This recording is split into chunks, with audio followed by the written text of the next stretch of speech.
Hello friends, आपका बहुत बहुत स्वागत है हमारे YouTube channel ETS institute Moradabad में। मैं सोनू सिंह बहुत आप सभी का हार्दिक अभिनंदन एवं स्वागत करता हूं। दोस्तों, जैसे कि आप जानते हैं 2021 में हमारे यूपी टेट, सी टेट और हो सकता है कि सुपर टेट भी हमारा आ जाए।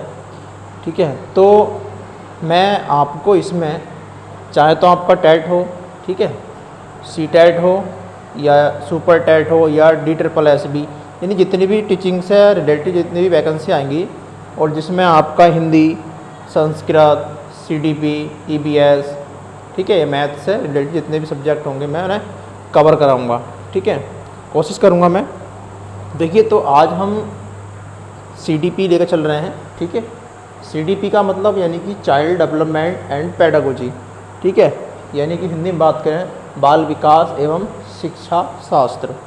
ठीक है, तो दोस्तों इसमें जो है हम आज फ़िलहाल में ज़्यादा नहीं, केवल थोड़ा सा परिचय में कराऊंगा इसका।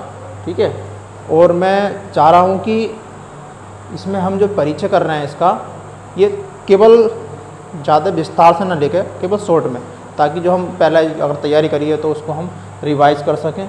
ठीक है, जैसे कि मैं वेल लाइनर क्वेश्चन कराऊंगा या फिर जो पिछले वर्ष आए हुए सेट हैं, हमारे पेपर हैं, उनको मैं सोल्व करूंगा।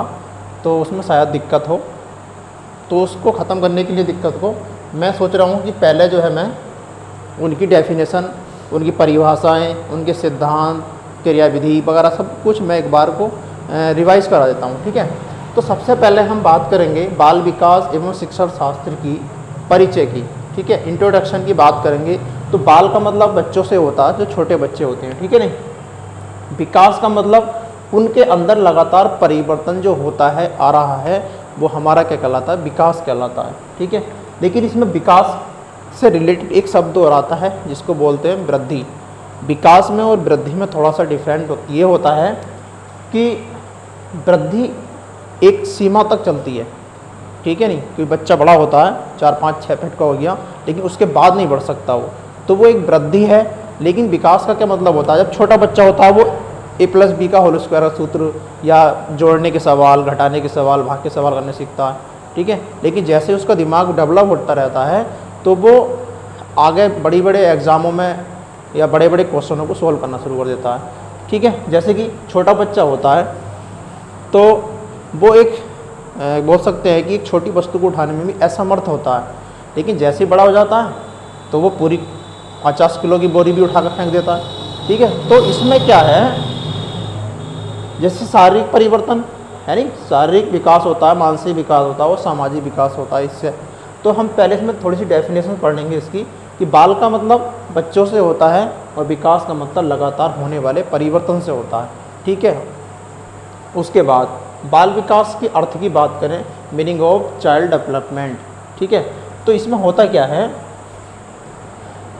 विकास एक निरंतर चलने वाली प्रक्रिया है। यानी विकास जो होगा वो कैसा होगा, निरंतर होगा, वो हमेशा चलता रहेगा। ठीक है ना। उसके बाद आता है हमारा विकास के फलस्वरूप ही बालक विभिन्न प्रकार की अवस्था से गुजरता है।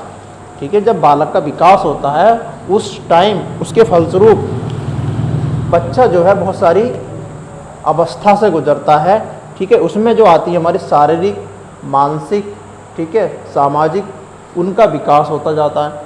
ठीक है, नहीं, तो विकास की प्रक्रिया जो होती है हमारी वो गर्भाधान से लेकर और कहाँ तक चलती है, गर्भाधान से लेकर जीवन पर्यंत तक चलती है। ठीक है, ये निरंतर किसी न किसी रूप में चलती रहती है। ठीक है, यानी कि माँ के पेट से लेकर और जब तक व्यक्ति का मतलब DNA नहीं होता, ठीक है, तो तब तक क्या होती है, विकास उसके अंदर चलता रहता है। ठीक है, उसके बाद हम बात कर लेते हैं, कुछ परिभाषा दे रखी होती है बाल विकास की परिभाषा, यानी डेफिनेशन ऑफ चाइल्ड डेवलपमेंट। तो इसमें क्या हो, सबसे पहले हम बात करेंगे डेवनर की। ठीक है, इन्होंने क्या बताया है कि विकास प्राणी में होने वाली, ठीक है, विकास प्राणी में होने वाली प्रगतिशील परिवर्तन है। यानी जो हमारा प्राणी है, कोई व्यक्ति है, मनुष्य है, उसमें होने वाली प्रगतिशील परिवर्तन क्या कहलाएगा, हमारा विकास कहलाएगा। ठीक है ना, जो किसी लक्ष्य की ओर लगातार निर्देशित होता रहता है या होता है। ठीक है ना। उसके बाद हरलोक ने क्या कहा कि विकास की जो सीमा है अभिवृद्धि तक ही नहीं, कि उन्होंने कहा है कि भाई विकास जो है ना वो केवल वृद्धि तक ही नहीं है। ठीक है, कि बच्चा अगर कोई व्यक्ति ज़्यादा से ज़्यादा 6 फीट का हो सकता है, सही है, तो ये उसकी लिमिट है, रुक गया वो, तो इसका मतलब ये नहीं है कि केवल वृद्धि तक है। उसका मतलब क्या है, अपितु इसमें पूर्णावस्था के लक्ष्य की ओर परिवर्तन का, ठीक है, परिवर्तनों का प्रगतिशील क्रम निहित रहता है। कहने का मतलब ये हुआ कि लगातार इसमें क्या होगा, परिवर्तन होता रहेगा। ऐसे नहीं है केवल विकास का मतलब कि वृद्धि हुई और वो विकास हो गया, ऐसे नहीं होगा। ठीक है। उसके बाद विकास के परिणाम स्वरूप व्यक्ति में अनेक नवीन विशेषताएं, यानी जब उसके अंदर परिवर्तन होगा विकास के अनुसार, तो क्या होगा, उस व्यक्ति के अंदर नवीन विशेषताएं और नवीन योग्यताएं स्पष्ट हो जाती हैं। अब क्या है, कोई व्यक्ति पढ़ा लिखा नहीं है तो क्या होगा, उसे आप एकदम पहचान लोगे, अरे ये तो पढ़ा लिखा है ही नहीं। ठीक है। लेकिन दूसरा व्यक्ति अगर सभ्यता से बात कर रहा है, उसका पहनावा, उसका मतलब हर व्यवहार कुछ अजीब सा है, ठीक है, आप देख रहे हैं कि यार ये तो पढ़ा हुआ लग रहा है व्यक्ति, ठीक है, तो उससे क्या होता है, विशेषताएं और उसके अंदर योग्यता उत्पन्न हो जाती हैं, आ जाती हैं। ठीक है। उसके बाद आता है हमारा अरस्तु। अरस्तु क्या कहते हैं कि विकास आंतरिक एवं बाह्य कारणों से व्यक्ति में परिवर्तन होता है, यानी जो हमारे अंदर से और जो बाहर से हमें जो कारण होते हैं कोई, तो उनसे क्या होगा, हमारा विकास होता है। विकास का मतलब देखो यहाँ पे क्या है, इनका मतलब ये है कि जैसे ही हमें देखा कि पड़ोस में यार जॉब लग गई किसी की, तो हम क्या करेंगे, यार हमें मेहनत करनी चाहिए, पढ़ना चाहिए, आने वाली वैकेंसी में हमारा जो है एक सीट पक्की हो जाए। ठीक है। तो उससे क्या हुआ, आंतरिक परिवर्तन हुआ उसके अंदर, अभी प्रेरणा मिली उसे आंतरिक। ठीक है, इस तरीके से कह सकते हैं। तो बाहर से मतलब बाहर से कोई, यानी अरे भाई पढ़ ले, वो नौकरी पर लग गया, घर के बोलते हैं, तो उसे थोड़ा सोचने मिलेगा, अरे हाँ भाई बाकी पढ़ना चाहिए। ठीक है ना। तो इस तरीके से बाह्य और आंतरिक परिवर्तन जो होते हैं, ठीक है, कारण जो होते हैं, तो उससे हमें क्या होता है, विकास हो जाता है। ठीक है।